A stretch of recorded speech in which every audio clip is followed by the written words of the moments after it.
आज के समय में मानव तस्करी की स्थिति क्या है? मानव तस्करी इतना छोटा शब्द सुनने में लगता है जी। इसका व्यापार उतना ही बड़ा है।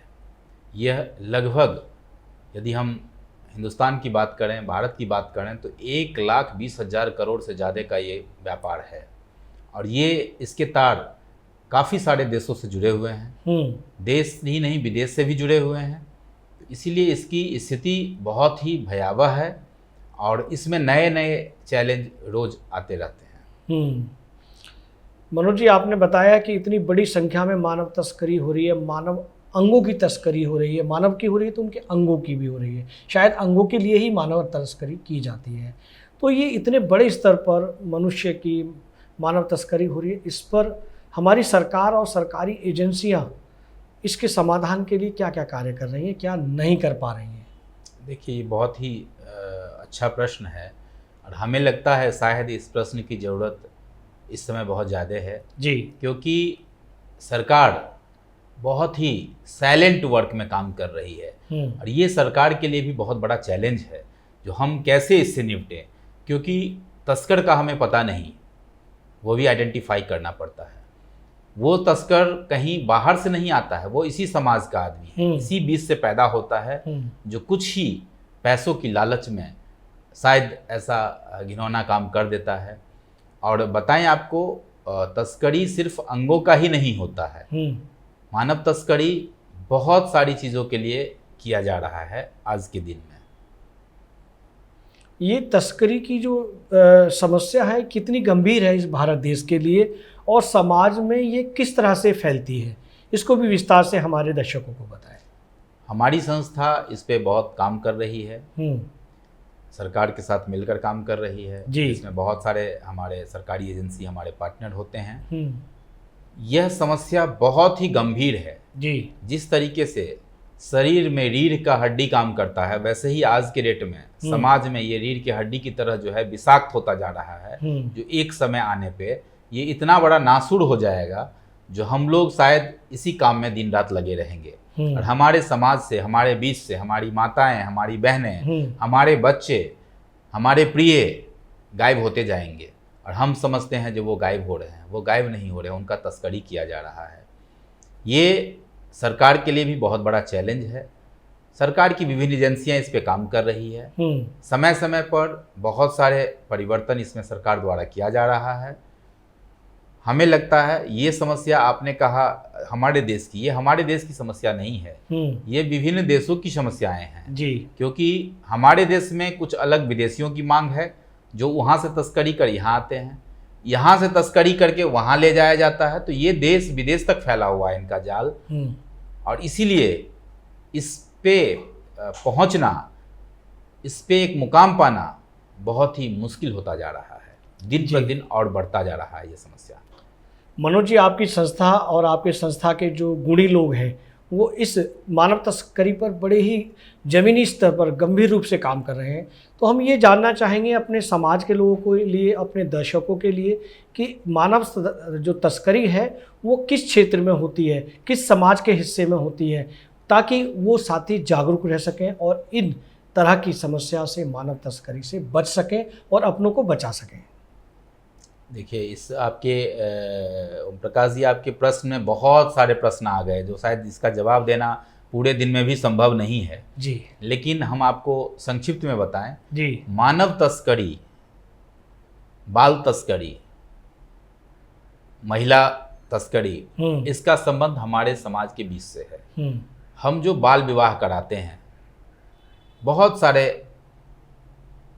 ब्लॉक में, बहुत सारे पंचायत में, बहुत सारे गांव में हमें देखने को मिल रहा है बाल विवाह। जो आज फिलहाल में आपने पढ़ा होगा, हमारे जो चीफ जस्टिस हैं उन्होंने इस पे कड़ा टिप्पणी किया है बाल विवाह को लेकर, क्योंकि अभी भी हम लोग बाल विवाह को रोक नहीं पा रहे हैं, रोक पाने में 100% सक्षम नहीं हो पा रहे हैं। उसका कारण कहीं ना कहीं ये समाज है।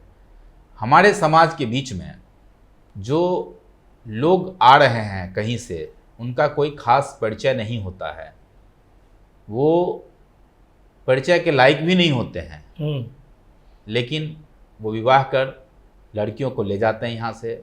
हमारे समाज के कुछ लोग उनको धन्यवाद देते हैं क्योंकि इसमें पैसे का बहुत बड़ा लेन देन होता है। और हम समझते हैं जो गरीब था, गरीब के बेटी का जो है उद्धार हो गया, किसी तरीके से शादी हो गया, वो शादी नहीं होता है, वो खरीद फरोख्त माना जाता है। हमारे समाज में आज भी पंचायत का सिस्टम है। जब एक लड़का एक लड़की के साथ पकड़ा जाता है तो हमारे यहाँ पंचायत बैठता है, और वो जो पंच होते हैं जिनको हम परमेश्वर मानते आ रहे हैं, हमेशा हमारे साहित्य में कहा गया है पंच परमेश्वर।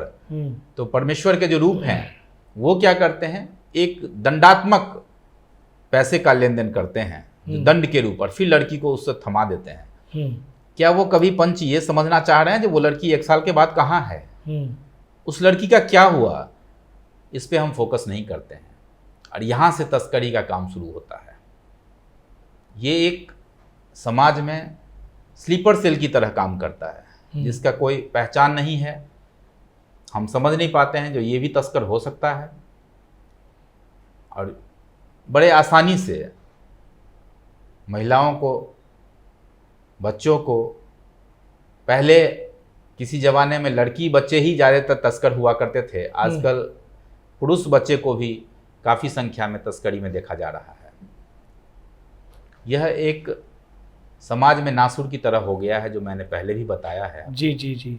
तो ये एक बहुत बड़ी समस्या है जो शायद जितना हम देख रहे हैं वो उतना गंभीर और बनता ही जा रहा है। किसी समय में वेश्यावृत्ति के लिए इनका उपयोग होता था, महिलाओं का जो उपयोग होता था, बच्चियों का उपयोग गर्ल्स चाइल्ड के लिए खास करके वेश्यावृत्ति के लिए होता था। लेकिन आज उससे बहुत आगे निकल चुका है मामला।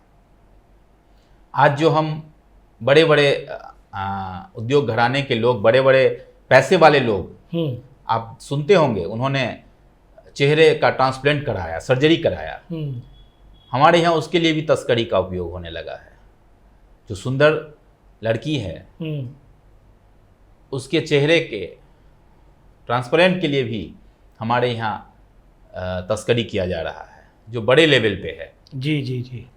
मनोज जी, ये जो आपने जानकारी दी है कि जो हमारे क्षेत्र में, हमारे गांव देहात में छोटे तबके में एक नया व्यक्ति आता है और वहाँ घुल मिल कर रहने लगता है और वो दोस्ती बढ़ाता है और फिर किसी बेटी के या महिला के साथ संबंध बनाता है और उसको दंडात्मक करके एक बच्चे या उस महिला को उसके साथ विवाह के बाद उसके साथ भेज दिया जाता है। तो ये जो मामला इस तरह का चल रहा है, ये क्या पिछड़े क्षेत्रों में चल रहा है या दिल्ली एनसीआर में भी ऐसा हो रहा है? और ये ऐसा हो रहा है तो इस पर रोक कैसे लग सकती है? ये दिल्ली एनसीआर कहें या जितनी मल्टी सिटी हैं जी, उनकी बात करें, या हम उस गांव की बात करें जहां सड़क नहीं है, जहां लोग जागरूक नहीं हैं, ऐसा नहीं है। जी, इनकी रैकेट हर जगह फैला हुआ है।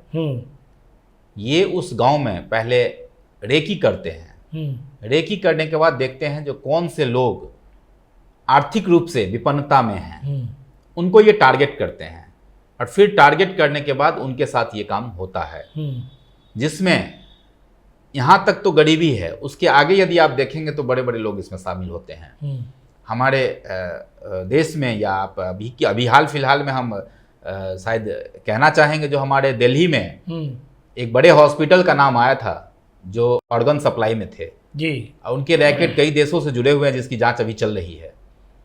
हमारे जो एक बहुत सेंसिटिव घटना एक कलकत्ता में हुई थी, जिसको लेकर बहुत बड़ा भूचाल आया था, जिसका नाम दे दिया गया बलात्कार का, लेकिन वो बलात्कार नहीं था, वो ऑर्गन सप्लाई का एक चेन था जिसको तोड़ने के लिए उस हमारी जो डॉक्टर सहायिका थी, जो आगे जाके शायद बहुत बड़ी डॉक्टर बनती, वो उनको जान गंवाना पड़ा। जी जी जी। तो ये एक ऐसी घटना नहीं है जिसको हम गांव तक देखें, ये ऐसी घटना है जिसको यदि आप देखें तो बहुत बड़े लेवल पे फैला हुआ है, और ये बड़े अच्छे सिस्टमेटिक संगठनात्मक रूप से काम करने में सक्षम हो जाते हैं, और हम लोग उनके पीछे पीछे भागते रहते हैं। बहुत हम लोगों ने बहुत सारा रेस्क्यू किया है अभी तक, जो बचाने में कामयाब हुए हैं अभी तक।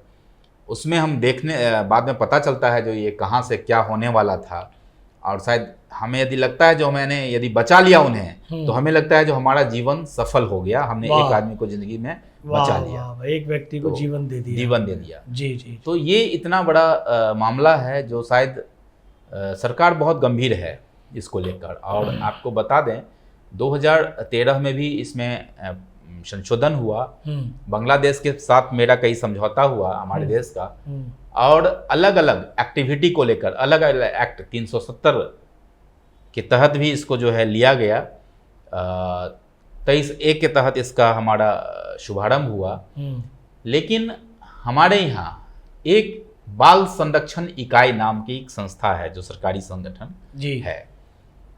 वो क्या करती है, वो हर गांव में, हर पंचायत में बाल संरक्षण समिति बनाती है। बाल संरक्षण समिति में क्या होता है, वहाँ के लोग, वहाँ के वार्ड मेंबर, वहाँ के प्रतिनिधि, वहाँ के मुखिया उसके पदेन अध्यक्ष होते हैं। बनाया तो बहुत सोच समझ के गया, लेकिन इसको क्रियान्वयन करने की जरूरत है, इसको एक्टिव रूप में लाने की जरूरत है, उनको भावना से अवेयरनेस करने की जरूरत है उनके, जब तक, क्योंकि आपके दिल में जब तक भावना नहीं होगा जो हम इस पे काम करें, तब तक आप इस पे काम नहीं कर सकते हैं। बहुत अच्छी जानकारी आप मनोज जी हमारे दर्शकों को दे रहे हैं, और ये कहें कि आपकी बातचीत से, आपके अनुभव से हमारे दर्शक जागरूक हो रहे हैं कि किस तरह से मानव तस्करी से हम बच सकते हैं या अपनों को बचा सकते हैं। ये वीडियो YouTube पर देख रहे हैं तो हमारे चैनल को सब्सक्राइब करें और बेल आइकन को दबाना ना भूलें। अगर आप Facebook पर ये वीडियो देख रहे हैं तो हमारे पेज को लाइक करें।